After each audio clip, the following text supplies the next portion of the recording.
All right, hello and welcome to the lecture. So today we are visiting this same slide again and continuing to tell the story of the progression of media and communication.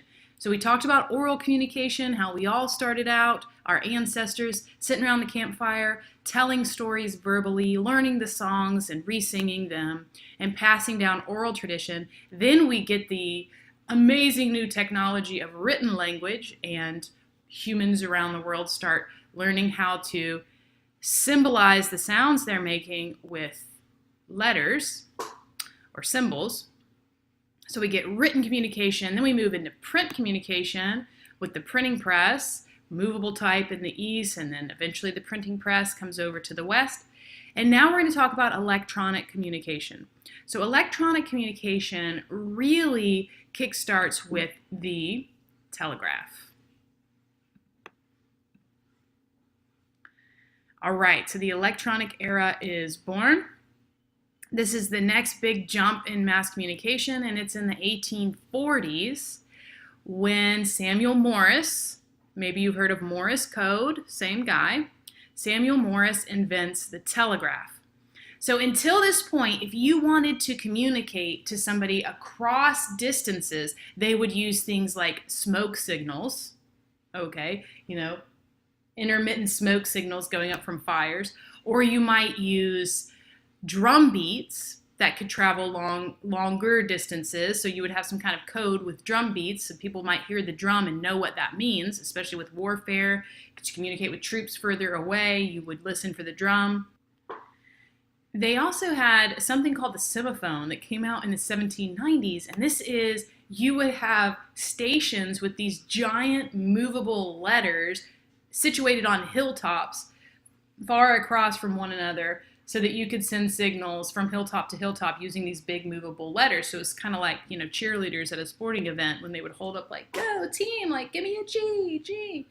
You would, actually spell things across distances. So we were trying to communicate quicker and across distances without having to deliver letters on horseback.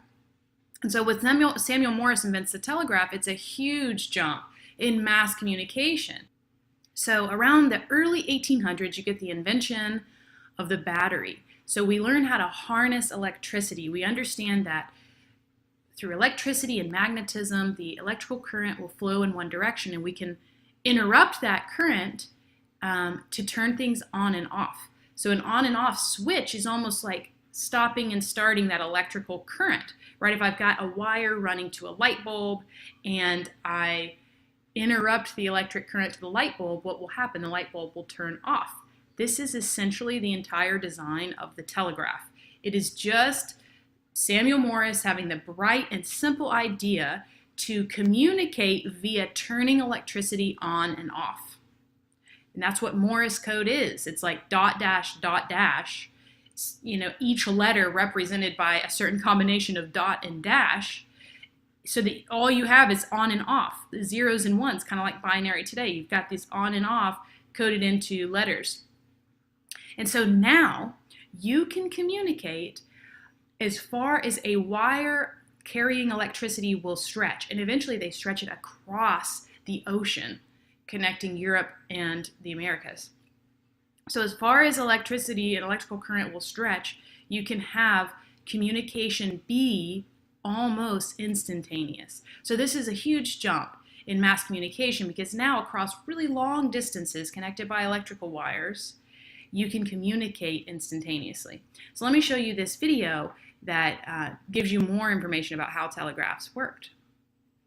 Text messaging, 1843 style. All right, Len, today we've got a big one. Tell me what we have right here. It's the first telegram. Ever. The first official telegram sent on May 24th, 1844. Earth-shaking, of course, because it allowed people to communicate who are hundreds of miles apart from each other.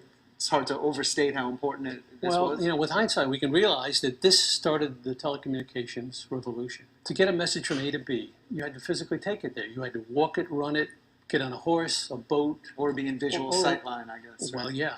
But on this day, May 24, Samuel F.B. Morse has a battery and a little key. He has strung wires 38 or so miles from Washington to Baltimore. And people knew that you could send electricity through a wire and have something happen. But the genius of Morse is that he knew what he wanted to have happen. And what he did was he was able to instantly communicate. He could send a message from here to there instantly. By having the patterns and pulses of the signal. A telegraph is two things. You have to be able to send the message through a wire, a single wire, send electricity from here to there, and just on off, basically. But then you have to, what is the message? Yeah. Is the message beep? Well, in this case, it's dot dash, dot dash. So he invented the Morse code that we're familiar with today. Yeah, that's why it's called Morse code. Our conservation office has encased it in this plastic thing so we can hold it without gloves. Because this is the original that we're holding. This is the original, what hath God wrought? That was the first message that was sent. So the message itself was transmitted via these impressions in the paper. Exactly. And then afterwards, the actual letters, which are recognizable to our eye, were added in ink below the impression. Is that correct? Exactly. He was a very religious man. Hence the phrase, what hath God wrought? And there is a question mark at the end, if you'll notice there. Now, Morse knew that this was an historic document. He embellished it with, first of all, writing the alphabetical letter underneath each dots or dash. And then across the top, he wrote in his own hand here, this sentence was written from Washington by me at the Baltimore terminus at 8:45 a.m. on Friday, May 24, 1844, being the first ever transmitted from Washington to Baltimore by telegraph. Then he signed it Samuel F.B. Morse, Superintendent of Electromagnetic Telegraph. And that was his title. It appears that Morse was very aware at the time of the implications of this invention. Yeah, he was, and the message is especially appropriate. Len Bruno, Manuscript Specialist for Science and Technology, Library of Congress. So you can see in the video how the Morse code, the dots and dashes, would be translated to letters, and then you would be able to instantaneously send those messages across long distances. Okay, so how does society change as a result of the telegraph? Well, you can probably guess. When media and communication go electronic, lots of changes ensue. Communication is now instantaneous, which would affect lots of things. If we were in class, you would be guessing these things. You would probably guess military operations. Absolutely. Military operations become more efficient, more connected, more timely. Can you imagine if the war ends, like World War I ends, but you're in France and you don't get the news until a month later and lots of people died because you didn't know the war was over. So now we can get that news to people right in the moment when it's important. It also helps journalism and wire services. So wire services like the Associated Press, you probably heard of the AP, the Associated Press, and other wire services where news organizations can subscribe to this wire service, multiple different news organizations, New York Times, Wall Street Journal, Fox, CNN, everybody can subscribe to this one Associated Press and then sort of retell or use their stories as news. Well, those wire services get their name originally from the telegraph because they were using the wire, right, this electrical form of communication through Morse code to tell stories very quickly. They would also kind of hang out by the ships that would come in and try and get stories even from overseas of what was going on in the people's homelands and tell those stories. So journalism becomes more timely and more relevant. And it leads very quickly, this electronic communication leads very quickly to other big jumps in communication. The telephone, for example, gets patented in 1876. So Alexander Graham Bell is the person who's credited with the invention of the telephone. But as with many technologies, we see this pattern that lots of people had the idea of a telephone because the technology was there to be able to transmit voice data over a wire. So we get the telephone, which is a big development in communication, and then we get radio and film in the late 1800s and early 1900s, and we're going to talk about film next. So early movies, because first we have still photography, and then we figure out how to do moving picture, and we very soon get film as a form of entertainment, and then television in the 50s and 60s. So let's talk about film. All right, so this is chapter 6, film, and this image is an example of an early photograph. Still very grainy, very blurry, but we're starting to first figure out how to capture an image, how to make a photograph.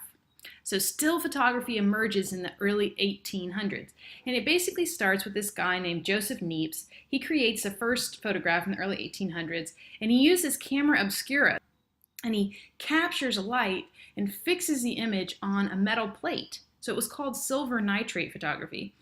But it took a long time, and the images would fade after a while.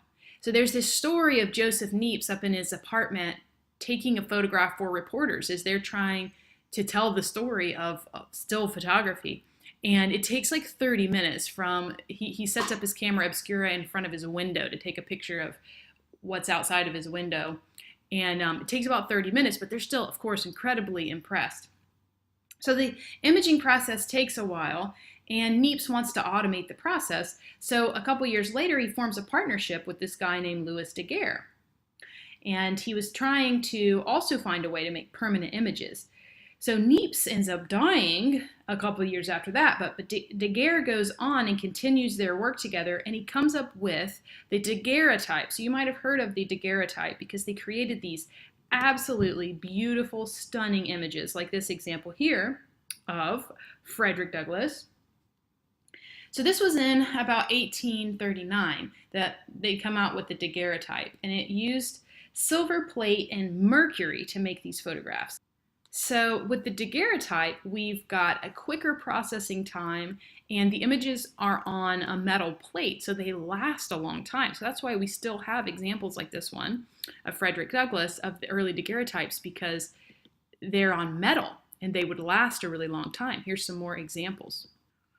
So I want to show you this short video that tells you more about how the process worked.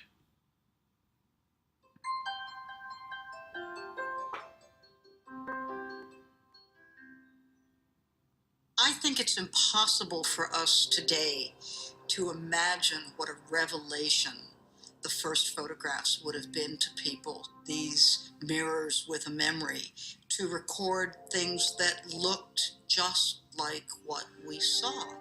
People's ideas of time changed completely. For the first time, you would know what your grandparents looked like even if they died before you were born. To see this process make its place in the lives of ordinary people is, to me, the most exciting thing about it. It changed everything.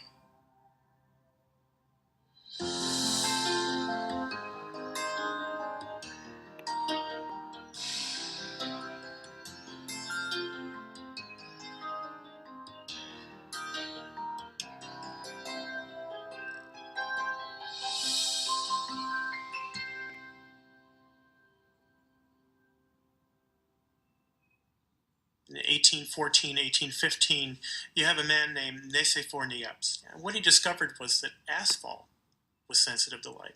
He painted the solution on a piece of glass and put an engraving on a piece of paper on top of that. And where the light shined through and exposed that asphalt, it hardened. If you put that piece of glass with the asphalt into a solvent, it will remove the areas that weren't hardened. The earliest photograph we know is on a piece of pewter made by Niepce. It's a view from a window. It's from the 1820s, and this image made by asphalt still exists. So that's the invention of photography. Niepce knows that he's onto something, and he takes Louis Daguerre on as a partner. Daguerre was well known in Paris in the 1820s, well before the 1839 announcement of the daguerreotype. He was a showman. He ran this 75-foot diorama. Daguerre himself wants to make images. He understands how a camera obscura works. Niepce didn't have the money. He didn't have the youth. He didn't have the health. He really kick-started Daguerre. When Niepce died, Daguerre continued his experiments on his own. By 1839, Daguerre has a system that is fully realized. It's perfect.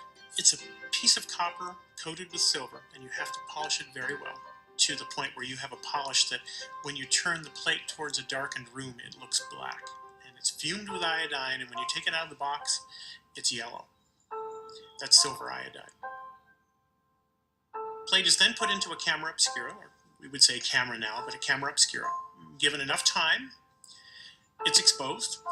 When you take it out of the camera in a darkened room, there's nothing to see on the plate. Completely invisible, same yellow coating. But when you put it in another box with a little container of mercury and heat the mercury, the fumes of the mercury dance upon the plate, and when you withdraw that from the box, you have an image. You still have to fix the image. And fixing is a strange term. It basically means that you're preventing the plate from changing any more as light strikes the plate. And you place it into a solution that fixes it. It's something that we now all call hypo. Daguerreotype is placed into a special case. It's designed to keep air away from the plate, because air is what makes silver tarnish. Okay, so you can see how beautiful some of those daguerreotypes were and a little bit about that process. And if you want to have a daguerreotype made of yourself today, you can. There are places that still offer daguerreotypes using that original technology. So the problem, though, with still photography was that we weren't capturing motion. It still took a while to develop those daguerreotypes. So then comes the bet. You might have heard of this kind of funny story. So there's a former governor in California, in the Palo Alto, Northern California area, and he believes that horses fly. He after being a governor, he retires to the country and is like a horse breeder, and he gets obsessed with this idea that he wants to know whether all four of a horse's feet come off the ground, all four hooves come off the ground at one time when a horse is running. So he hires this hoity-toity, like landscape photographer at the time, Edward Muybridge, who, incidentally, funny story, had murdered his wife's lover, and then was acquitted for that murder based on the basis of justifiable homicide. So, back in the old Wild West, when you could kill your wife's lover and get off for it, no problem. Anyway, that guy is hired by the former governor of California to figure out how to capture the motion of a horse. So he has to improve the technology of still photography, and he has to set up. What he does is he sets up 12 cameras. It takes him a long time and a lot of money to figure this out. But he sets up 12 cameras in succession, and he has little like strings attached to their shutters. And the horse, as it's running, sets off each shutter by crossing over the strings, right? Sets off those shutters. So while it takes a lot of time and a lot of money to develop this technology and get the idea right and make it work, in about 20 minutes, he's able to capture these images and sew them all together to make a moving picture. And so this revolutionizes photography, and we're now in the realm of film. Okay, so motion picture emerges. First with the kinetograph in 1888. So you guys have probably heard of Thomas Edison. What did he invent? Maybe you think light bulbs, maybe you think phonograph. Well, it turns out Thomas Edison was not just an inventor and a scientist, but he was also a businessman. And he was very smart about his inventions. And so he was actually, this picture down here on the left is a picture of an industrial lab he created. So he had a lot of ideas, but he didn't have the time to make all of his ideas a reality. So he pulls together a bunch of really talented scientists and inventors and hires them to work in this lab to churn out lots of inventions. So when I say it was invented by Thomas Edison, it was really by his lab, and he had some key scientists in there that deserve credit too. So this first of industrial labs comes out, which, by the way, I work in a psychology lab. It's a really neat place to be when you're around other people and you're all trying to discover something, and you're working to really answer questions and figure things out. So if you're into research, possible career path, today there's lots of labs. Usually academia, if you want to go into research, then lots of grants out there for you to start labs or work in labs. So Edison's got a lab, and he's working on motion picture. So he comes out with a kinetograph, which is a motion picture camera, and he also comes out with a kinetoscope, which is a way to view the motion pictures that he makes. right? Motion pictures, movies. I love movies, right? We all love movies. So this is how they got their start. These are like baby movies. So he comes out with the kinetoscope, which is a viewing machine. Now remember, Thomas Edison has made the phonograph, which is very successful. People love it. People can listen to music at home on a personal listening device. So when he thinks about motion picture, people watching pictures in motion, he's really thinking of a more personal viewing experience. So you get something that looks like this, right? The kinetoscope, where one person at a time views a very short video. So they were only about 16 seconds long. I'll show you some examples.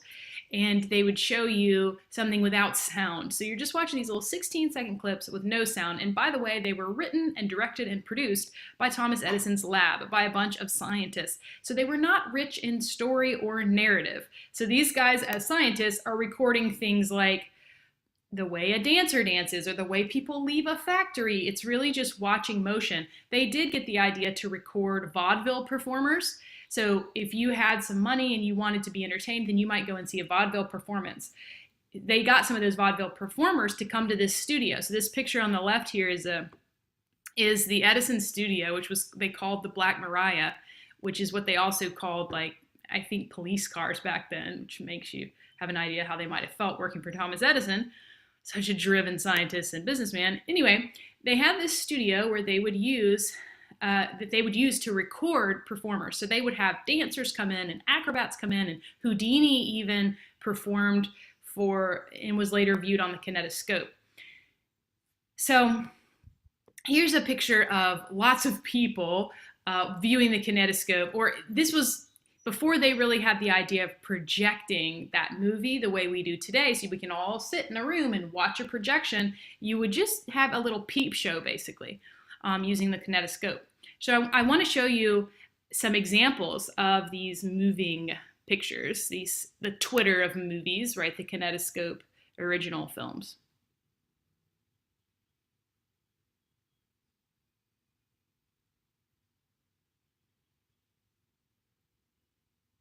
Okay, so if you think that the sound went out, you're wrong. This is just giving a little split moment of what it was like to watch a kinetoscope film. There was no sound. So you're wondering, what are they saying? I feel like I should be hearing something. That was the kiss. They've got some dances. So you would go into your little peep show device and you would watch this, a 16-second film with no sound. Although they would oftentimes have a phonetograph playing in the background. So you would hear some instrumental music behind you, and they would sell concessions. So you would go into the kinetoscope viewing parlor, and you could buy snacks. And honestly, they made sometimes most of their money from selling snacks, which is sometimes the business model for movie theaters today, right? Selling those concessions. That's why the snacks are so expensive, because they make a lot of their profit from just selling snacks. I love this one, The Strong Man. So good.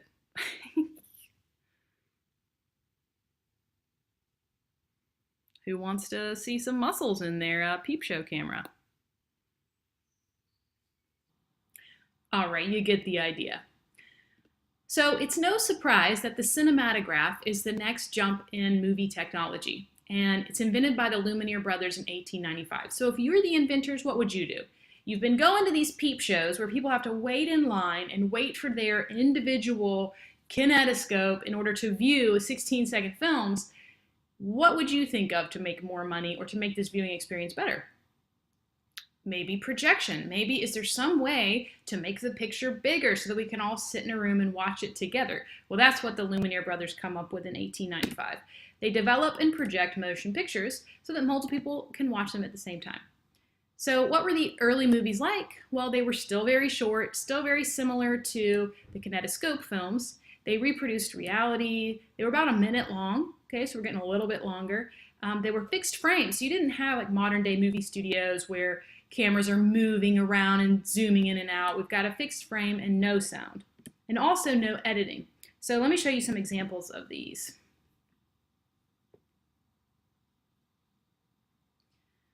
So what are we doing? Well, we're basically just reproducing reality. People getting off a boat. What do they look like? What are they doing? It's kind of like people watching.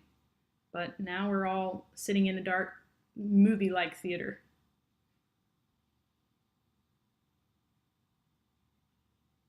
normal life. So we don't see stories being told in the form of movies yet. That is the next jump in technology, is where we get the introduction of narrative. So here we have our first, or one of the first, narrative films, and it was called A Trip to the Moon. It was also the first sci-fi film we see, and the introduction of that film genre. And the man who made this film, Georges Méliès, a Frenchman, was called the first artist in film because he really changed the game. He made a longer film, he took the camera and he moved it. So instead of just keeping the camera in one place and filming some action and then stopping the film, he would film a scene and then he would pick up the camera and move it and film another scene and then turn off the camera, pick it up, move it, and he would piece those together so that you could have different sets.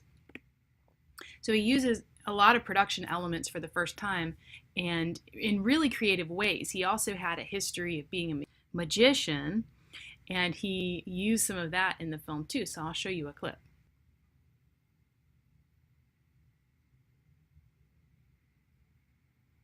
So it was still a silent film, as you can see. There might have been a phonograph or even a live pianist in the background, depending on where you saw it. And it's a film about astronomers who plan a trip to the moon. So here we see their spaceship, and then when they get to the moon, they meet aliens, and they have a battle with the aliens and accidentally take one back home with them.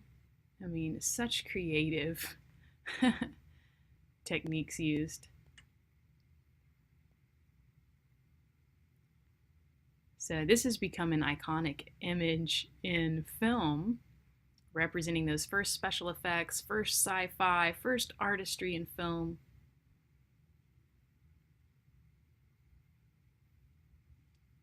You can see that this one is much longer, coming in at like 12 minutes, much longer than films before it.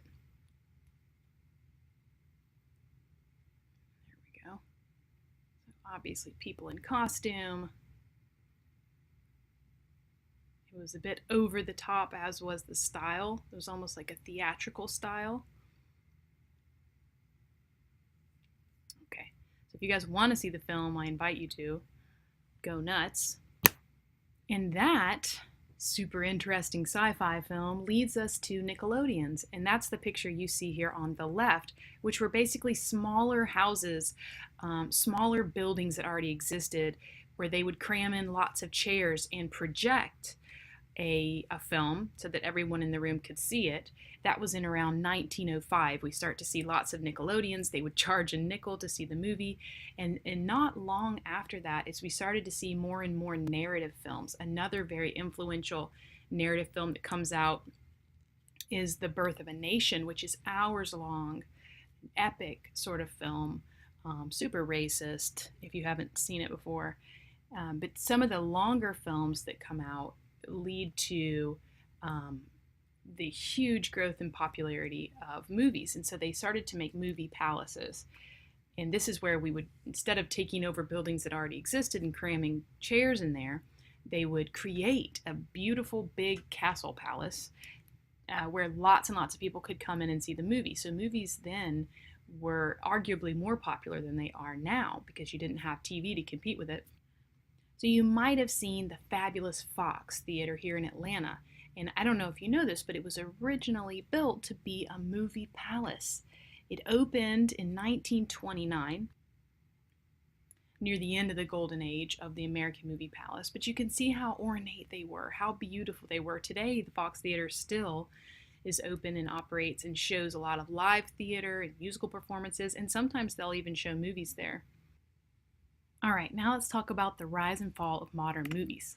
So you see the increase in popularity in movies from 1915 to 1945.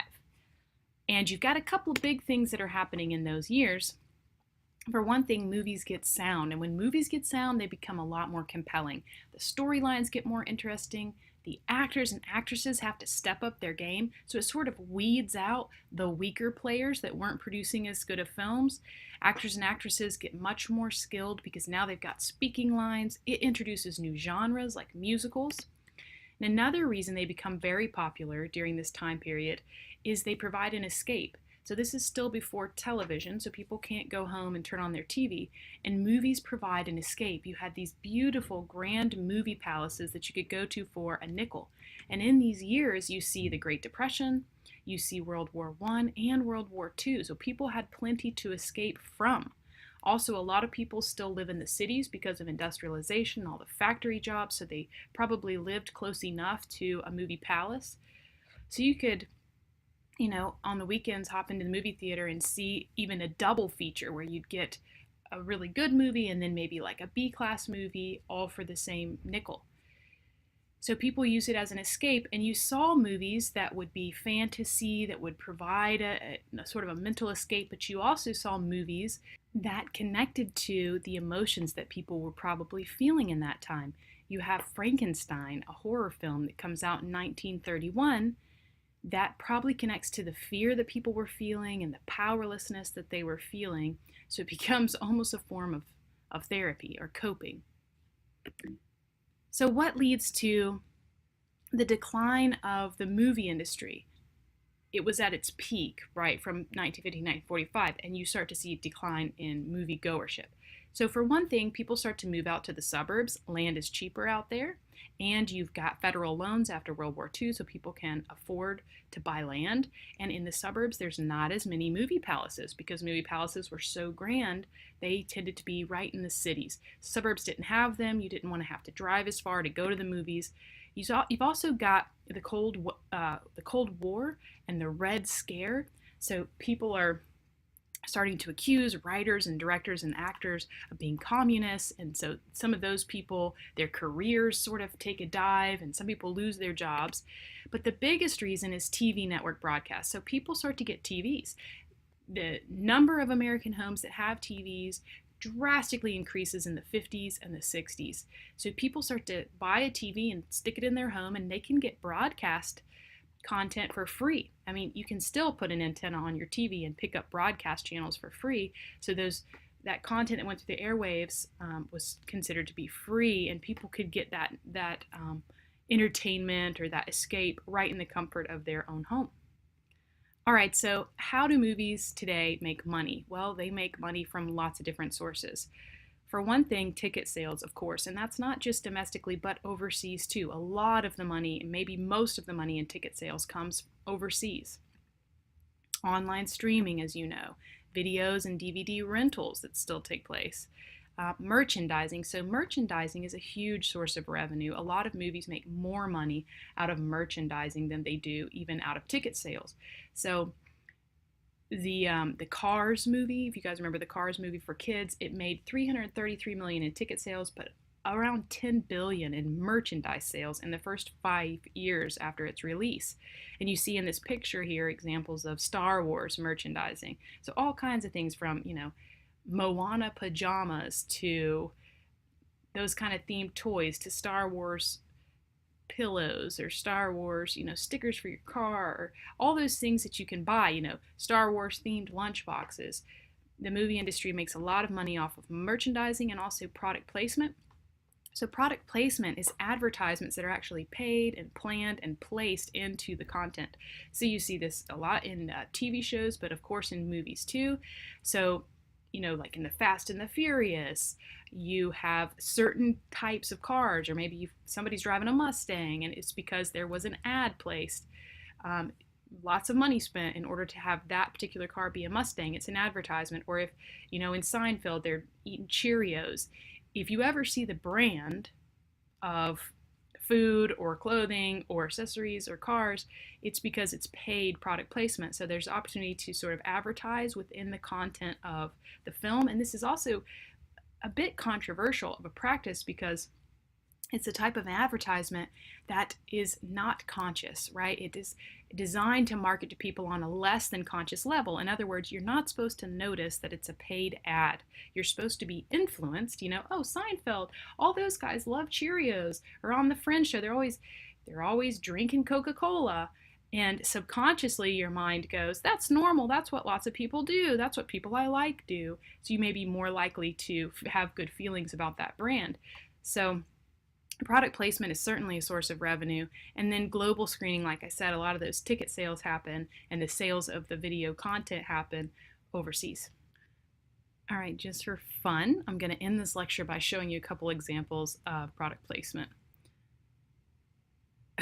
Coca-Cola, obviously, and ET. And then we've got Pepsi's coming up here in a second, and Back to the Future. In Transformers, you see a huge example of the Chevy Camaro.